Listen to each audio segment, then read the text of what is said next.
Welcome to the CompTIA Tech Jobs Report for September 2024. Let's jump right in.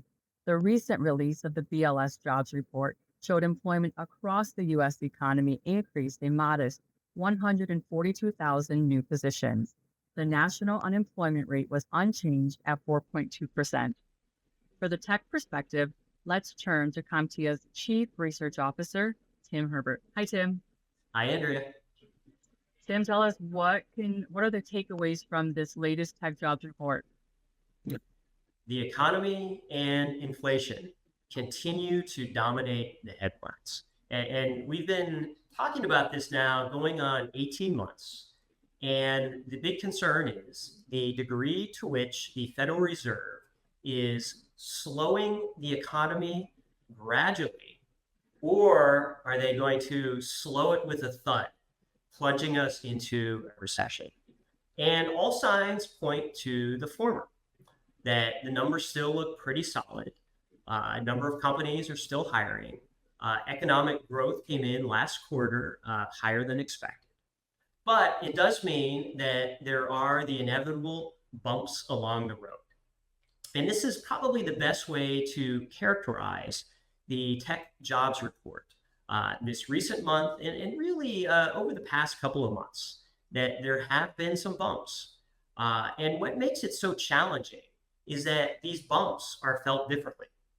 Some companies are doing quite well. Others are lagging. Some individuals are doing well. They're advancing in their careers. They have hiring opportunities. Others are not so fortunate. So we always want to be sensitive to the different ways people experience the economy. And this is where it's really helpful to provide context and to think about the big picture.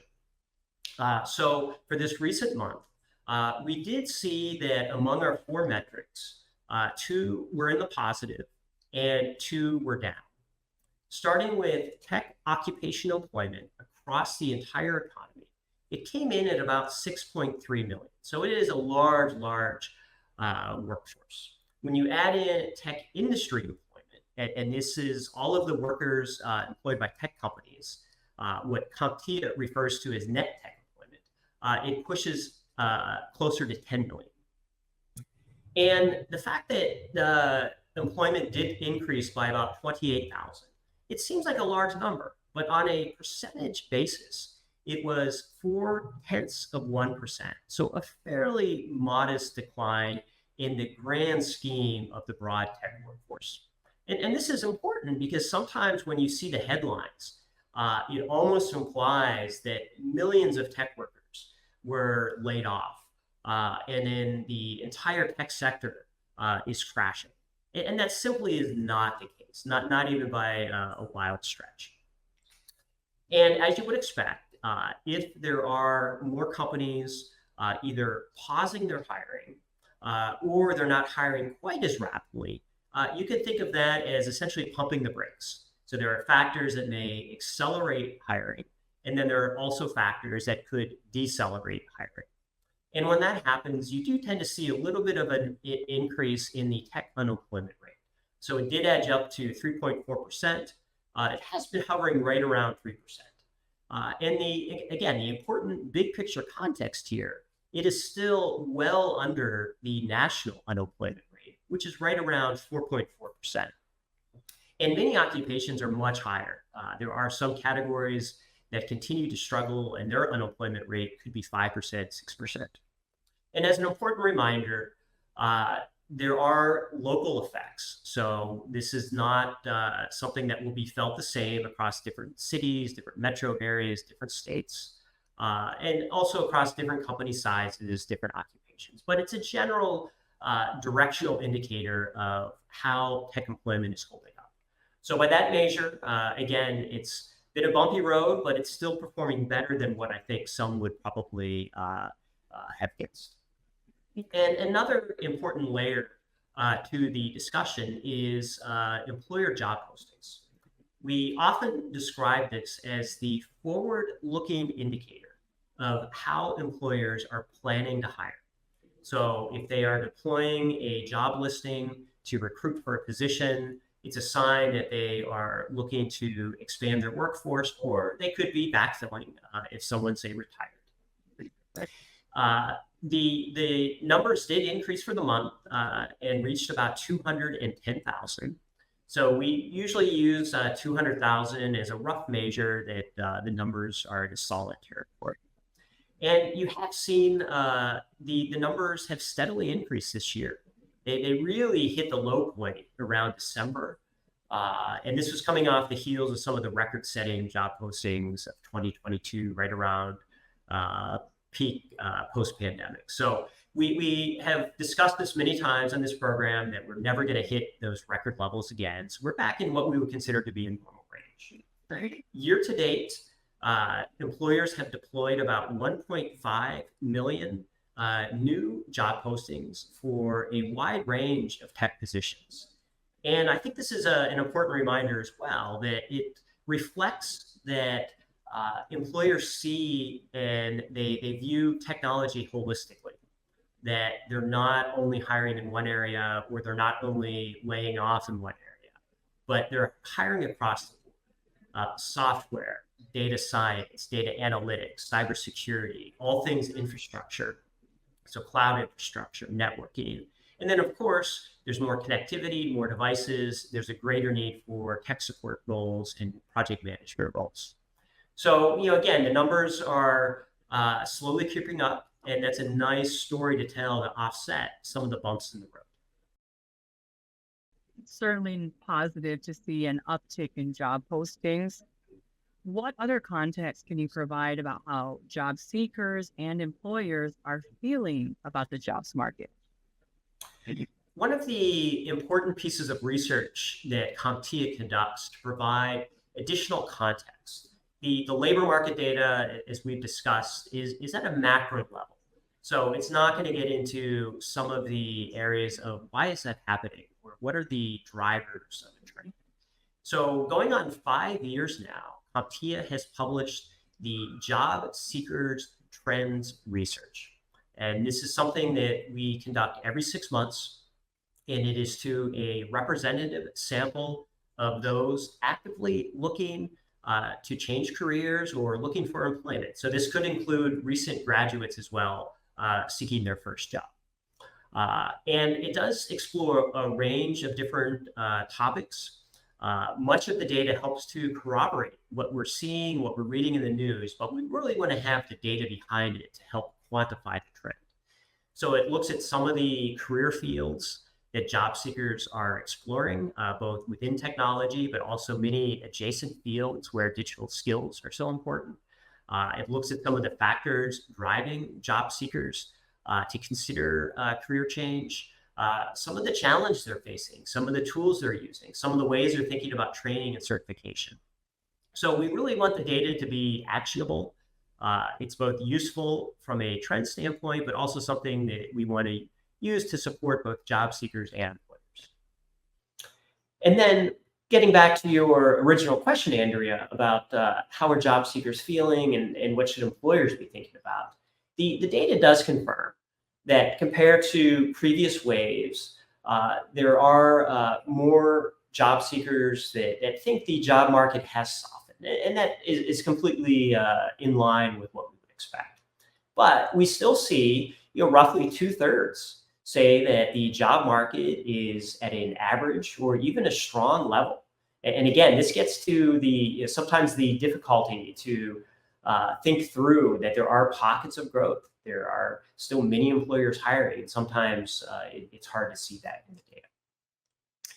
And one of the ways that we want to help job seekers through this data is to acknowledge some of the challenges and to help put job seekers at ease, because it can be incredibly stressful and even frustrating to be pursuing a career change. So the data does confirm that time continues to be one of the biggest challenges that job seekers face. It can just be extremely time consuming, thinking through the application process, updating resumes, scheduling interviews, doing background research on companies. So the takeaway is it reiterates how important it is to have a career change strategy or even a first job strategy.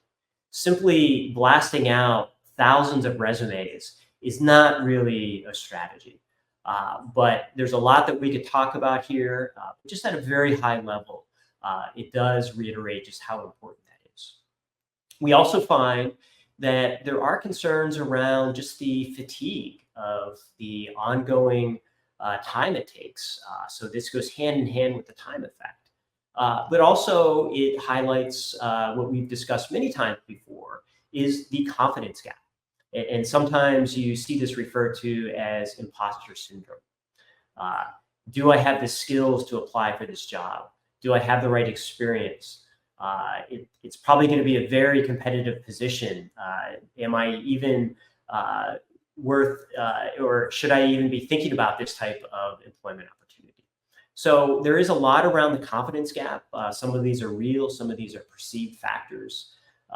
We've talked a lot about, especially opportunities for those without a four-year degree, those looking for alternative career pathways into technology.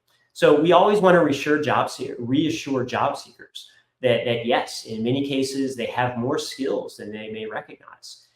There are many employment opportunities they may not be thinking of. But it's also a reality check that not everyone will be working for a venture-backed Silicon Valley tech startup.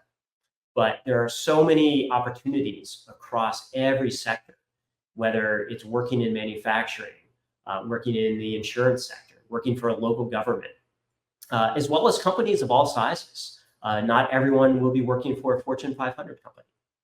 So there are many opportunities with small or medium-sized companies that are also hiring for tech talent. And again, a lot of these are tied together, but we see the challenges around navigating the process. And this is a new one, given that so many employers are starting to adopt hiring platforms that may be using some type of automated tools, increasingly AI-enabled tools that may screen resumes. So there is a little bit of a gamemanship going on between employers that are screening resumes for skills, candidates that are crafting their resume, knowing how these systems are screening for skills. So I'd say the recommendations for both employers and job seekers is just to really think strategically about what is the job, what are the true skills that are required, not trying to artificially inflate, especially for entry-level roles. And we do see this among employers, unfortunately, that many are elevating the job role. They're asking for high levels of experience, or they may be asking for high-level certifications that require 7-10 years of experience. And that's just not realistic for a entry-level job role. So again, another topic that we could spend a lot of time discussing, but I think just, again, be cognizant of the key takeaways of how you position yourself, and then for employers, how you're actually hiring. And then lastly, this gets into the last point I want to raise is just around what do we hear from job seekers in terms of what are some of the most important investments they can make, investments of their time, and investments of their resources from a career readiness standpoint. And these sync up pretty well with what employers are expecting. So it always comes down to, does the candidate have not only the skills, but are the skills timely? Are they relevant? Are they in demand? And this is an important reminder for recent college grads, that if some of your coursework was, say, consumed 4 years ago when you were a freshman, you have to recognize that some of that material may have been developed even years before. So it could be well outdated by the time you are approaching the workforce. So always demonstrating to employers current skills, and there's a wide range of training opportunities, as well as validating those skills. So this is where industry recognized certifications come into play. So demonstrating to an employer that you have a learning mindset, that you have ambition, that you recognize how fast skills change in the technology space, and that you are always up to date. And this syncs up exactly with how HR professionals think about candidates, the number that rate the importance of digital fluency. So this is broader than just tech job roles, but really for any job role today. But over 80% say digital fluency is growing in importance. And then some of the skills. And you can really think about this as the building blocks of the tech stack. So everything from cybersecurity to data, to familiarity with devices and hardware, familiarity with applications. And then, of course, the new one is artificial intelligence. And while this did come out on top, or near the top at number 2, there is probably a newness factor. So in some cases, HR professionals, they see it as wanting to catch up. They want to make sure that both candidates as well as their existing workers are putting in the time to at least have a basic familiarity with AI tools, and especially the applications that now embed some type of AI component. So this just gives you a very quick rundown of the types of up-to-date, in-demand skills that employers expect. And whether you, again, are pursuing a tech job, whether you're pursuing a tech adjacent job, or really any career field, just how critical these skills are. And then one final thought. It almost is implied these days that every candidate has a strong foundation of soft skills, also referred to as business skills or professional skills.